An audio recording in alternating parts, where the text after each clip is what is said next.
year 5. At some point I got to quit, right? I'm going to stop. We're going to have a perpetuity. We're just going to stop and say you want to have some assumption going forever. Right? So I'm going to stop after year 5, and I'm going to say, okay, here's my forecast forever. It equals to my cash flows in year 5. How do I discount that perpetuity? This year, first year, 1 plus the cost of capital. Year 2, 1 plus the cost of capital squared. Year 3, 1 plus the R for cost of capital, right?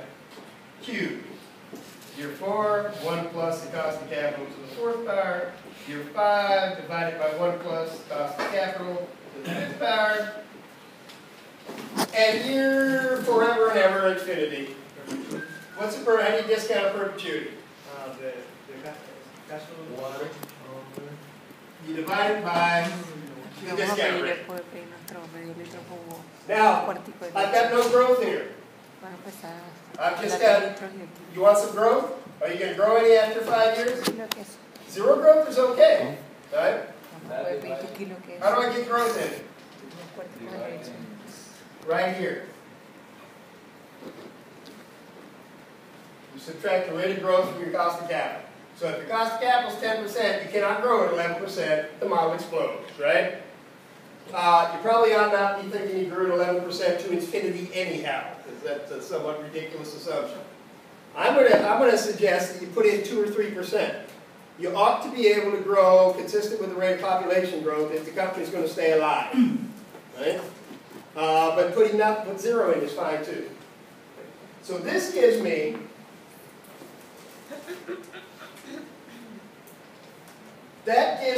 the present value of this set of cash flows when?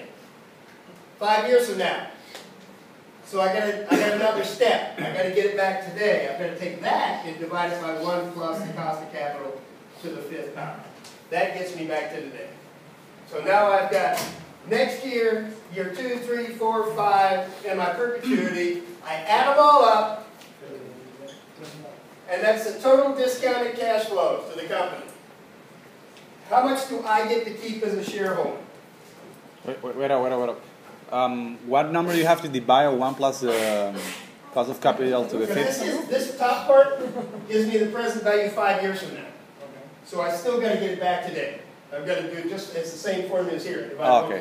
After you sum everything, then you bring it back to today's value. These are all present value, and then you sum them. Calculate the present values, then add them up. And now I have the present value of the future cash flows. All of it. Alright? So, who's that belong to? Oh yeah, that still belongs to debt holders and equity holders. I want to know the impact on the stock price. Right? So what am I going to do? I'm going to add your beginning cash balance. I'm going to subtract off your beginning debt. And debt is debt. It's listed as debt. It's a long-term liability. Your payables and stuff, they're not debt. It's debt. Long-term debt. Right? Add beginning cash, subtract beginning debt. This is the present value of future cash flows that go to equity holders. So now if you want a share price, you take that, you divide it by shares outstanding, and you get the indicated share price from your assumptions and your forecasts. This is the traditional model, the traditional discounted cash flow model that all the finance guys use. Okay? We took income, we took out all of our lovely matching that's supposed to represent the economic reality. We made a guess about capital expenditures. We discounted it using some discount rate that we're going to compute. Right? Added up these present values, beginning cash, subtract debt, there's present value. Okay. Now, add it up, I'm bringing them today's value after you add it up. These are today's value. No, it's already done.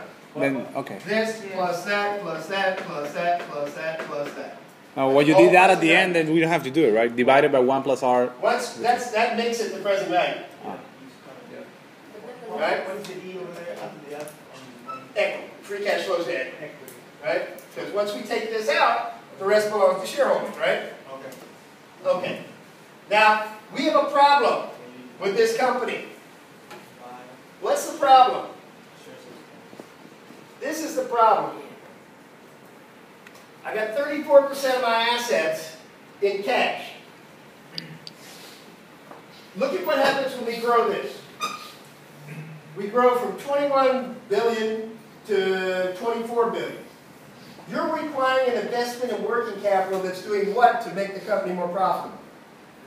Grow. Nothing. Right?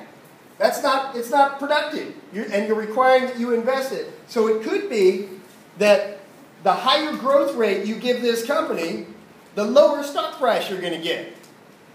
Because you're requiring this investment in unproductive capital. And the more you make it grow, the more you make sales grow, and everything's tied to it, the less the company's worth. Because I'm growing cash faster than I'm growing income.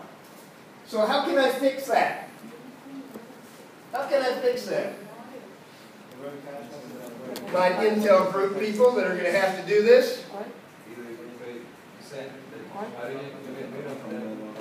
How do I get rid of the excess cash? Okay, what do you want to pay the dividend? You want to pay it now, or you want to pay it in 5 years? When do you want to pay it? I'm going to pay it right now. I'm going to pretend that I paid a dividend, right? So I'm going to go back to this thing and I'm going to say, you know what? They don't need 30% of their assets in cash. They need like 3% of their assets in cash. Right? So I'm going to pretend that I paid out a $21 billion dividend in this first year. Right? And then my forecast, I can change my forecast, then I'm only investing the small amounts being required invested in working capital. Right? And we get all done, what do? You just add the other 19 billion back to the total. It's as if you got it now. I don't have to discount it because I paid it out in year one. And that affects when I pay the Yeah, that's going to change your ratio. Change my equity. Yeah. My earnings. That will change your total. You're going to play with the other proportions of it. Right? But you got to get it out of there. If you don't get it out, look at Apple. You get $60 billion in cash. What is that doing to make the company more profitable? Nothing. Right? And in this model, if we required you to, last year was 50, so now you're going to have a $10 billion investment in cash, right? And next year 12 billion, and the next year 15 billion, right? The higher growth rate you got, the lower this company's value is going to be. So we got to take it out. If they get the money and get some percentage of it and put it in the bank, in the CD account, would that be? What are you going to earn? 1%? Yeah, but would that be considered doing something? That could, no, it's still going to mess your model up because it's just too big. So you have to pay dividends. You got to pretend you pay the dividend, right? Unless you have that huge war chest of cash sitting there, you don't need to make this adjustment. But if you do, you know, and you end up to create the model, and then you send me an email, hey, how come when I increase my growth rate, my company's worth less? I'm going to go first to look at that. I'm going to next to look at your growth in current assets, and next to look at your growth in current liabilities. And that if you're growing any of those things faster than you're growing income because you based it on historical percentages, which are lumpy, not smooth, right, then you can end up with the same result. This is just a formula, right, that spits out the value based on your assumptions in the forecast.